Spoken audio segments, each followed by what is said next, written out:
What up, Space Fam? Goes in here from AnimeUproar, and I'm back at it again to discuss the latest epic developments in the One Piece story. We got more of Luffy versus Kaido and an insane Yonko twist, so make sure to stay tuned for that. If you do enjoy these One Piece reviews, it would be awesome if you could take a second to hit that like button. It means a lot. If you haven't, be sure to subscribe and hit that notification bell so you actually get notified when the next chapter drops. While you wait for the next video to come out, feel free to check out my growing One Piece playlist, which includes videos on all Yonko, Warlords, Supernova, and more. Link to that is in the description. Now, without further ado, let's jump into it, spoilers and all. So we got One Piece as the central focus of this week's Shonen Jump cover again. Always love to see this. We're told that the momentous showdown with the Emperors is finally heating up. And at this point, you might even want to refer to Luffy as one of the emperors that they're talking about. My Hero Academia, Black Clover, and Jujutsu Kaisen are prominent too. I always appreciate seeing these creative covers and crossovers. But on the chapter itself, the title is Onko Standards, and Onko is translated as red bean paste, which is used to make oshiruko soup. Kind of random, yes, but oh so relevant and significant, as we'll see. We got Kid and Killer dealing with Yonko Big Mom. They're surprised to see lightning since Zeus is trapped, and interestingly enough, Big Mom says, "Let's see what you can do, show me your power, Hera," before the lightning attack is unleashed. I love the Greek mythology references, and in mythology, Hera is Zeus's sister and wife. We also see a pair of feminine lips answer Big Mom before the attack is unleashed, suggesting that Prometheus might have been suggesting to Big Mom previously that she create a new, more reliable homie that can replace Zeus, who tends to drop the ball. The implications are pretty huge here. In addition to getting to see Hera's new powers, Zeus is now seemingly available for Nami, which is exactly the reunion I wanted to see. So I'm very hyped about these developments. The attack that Hera unleashes is called Fulgora, aka the female personification of lightning in Roman mythology. The blast is enough to get the metal cube holding Zeus to fall apart. I can't help but feeling kind of bad for Zeus here, as he's asking if his mama's okay, and he's clearly concerned, but in all likelihood, he's already been replaced. In the meantime, our boy Law is helping Zoro and tells Luffy that he's taking everyone with him, leaving Luffy by himself to take on Kaido, just as Luffy asked for. I was mentioning this last chapter as well, but I love how crazy Luffy is and how excited he gets in these situations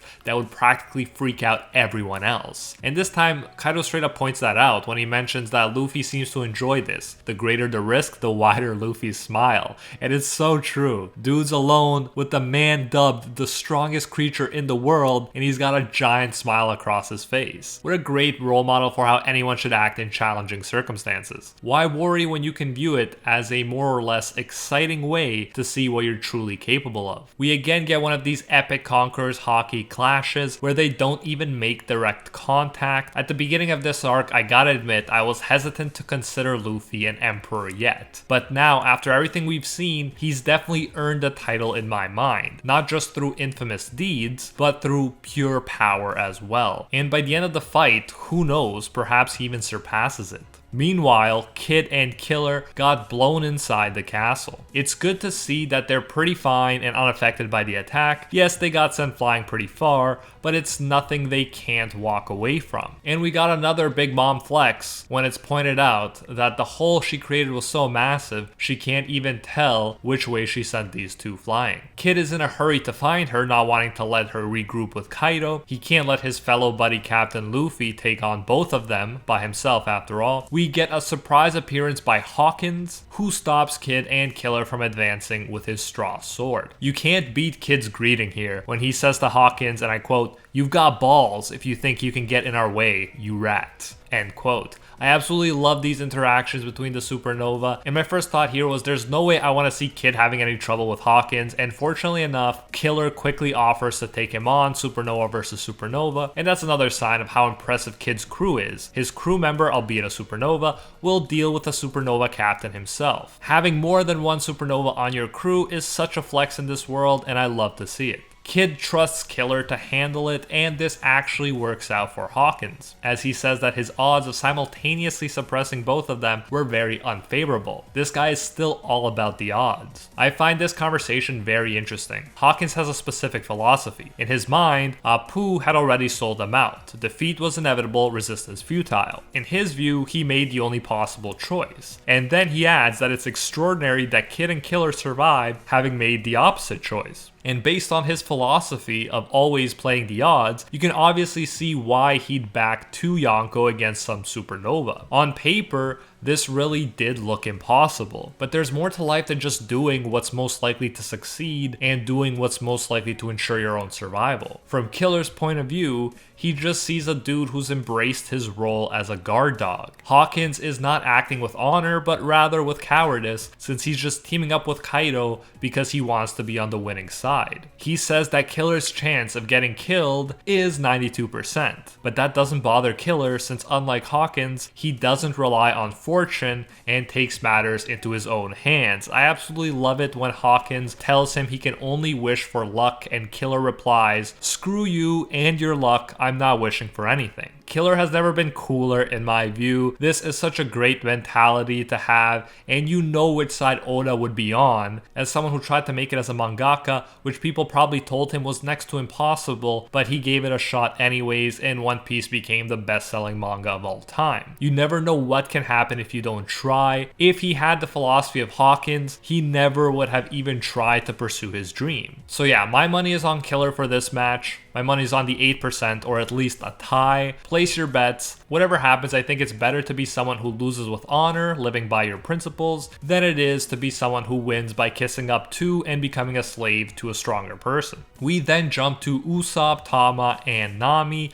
being chased by the oh-so-resilient Page 1. It's a pretty one-sided battle at this point. Page 1 is chasing them and hanging on to Komachio as they beg him to go away. Tama has a plan. Soon they should get to the live floor stage where Horsella, love that name, should have fed Tama's dongos to a lot of bad guys who will become their allies thanks to Tama's abilities. You gotta respect the kids like Momo and Tama here. Tama even says that all that matters is she helps by turning those guys into allies. Then it doesn't matter what happens to her. We get a hilarious moment where Nami and Usopp promise to protect her, but what's funny is that Nami refers to herself as big sister and to Usopp as an uncle. To which Usopp's like, hey, I'm only 19 years old. No matter how dire the situation, you can count on these guys having funny interactions. Then Usopp steps up and promises to take care of it. He uses the move Flower Fireworks, which to his legendary credit actually makes Page 1 let go. He turned the page, if you will. Usopp promises to finish him off and launches his exploding pine cones attack. He has a very epic pose as he confidently asks, "How do you like them apples?" to the obliterated Page 1. Except Page 1 of course is fine and gets up, and then they freak out all over again that he's back up. Usopp not looking quite as cool or confident as he did a second ago. They have no idea how they can handle this dinosaur type that keeps getting up and cannot be turned using a dongo because he didn't eat a smile.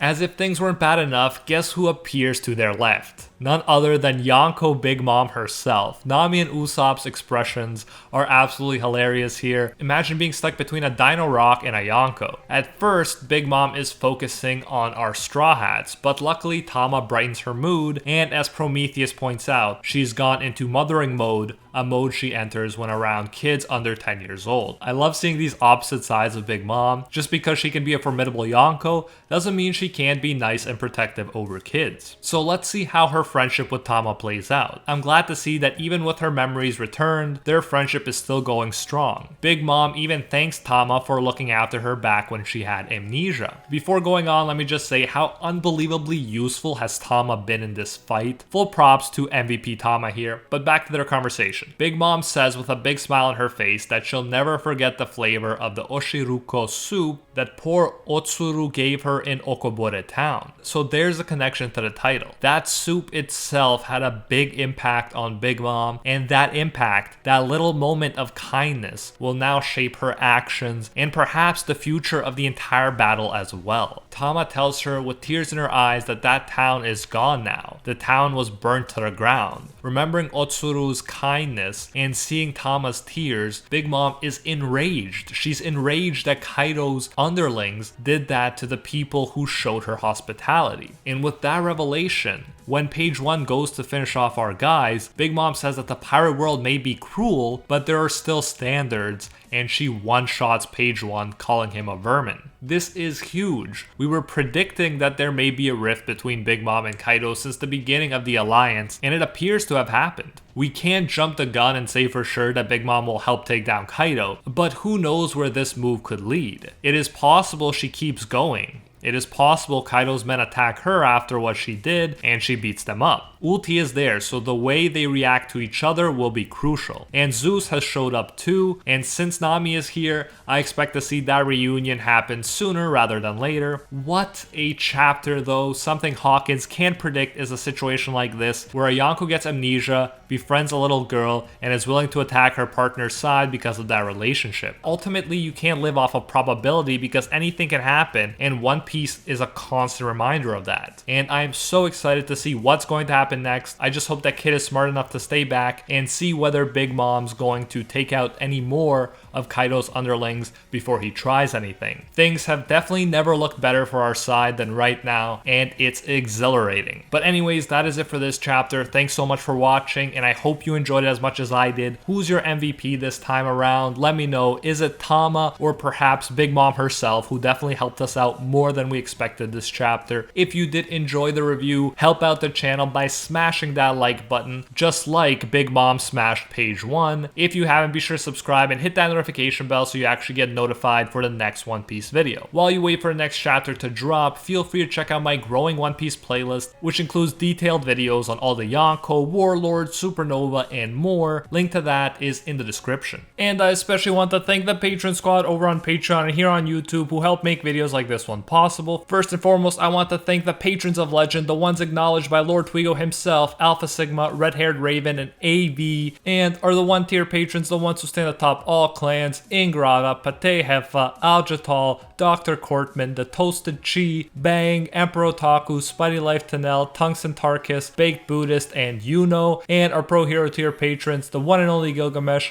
Steelers, Angel Cruz, Anatoly Kazatsky, Cricket XP, Rathuin, De Ora, Very Gucci, Alicia Actor, Bonnie Parks, Hinokami and Water, Joanne Garcia, Ted No Ted, iSparky65, Jessica LaFond, Metal Mama, Corey McGowan, Fatboy Games, Deadly Saint, and Soul Rise Slice and Dice. Thank you all so much. If you do enjoy our work, you can support more of it by going over to patreon.com/AnimeUproar and becoming a patron today for as little as $1. If you do so, you'll get your name featured in future videos alongside these amazing people right here, and you'll even get access to our private patron-only Discord where we talk about anime, life, and of course, dank memes. So check out patreon.com/AnimeUproar, link in the description if you're interested. You can also join the YouTube channel by clicking that blue join button next to the subscribe button that you've hopefully already destroyed. So yeah, you can support more content that way if you prefer. Whichever way you choose to support us, you can get the same great benefits. Thanks again, and until next time, see you, Space Cowboys.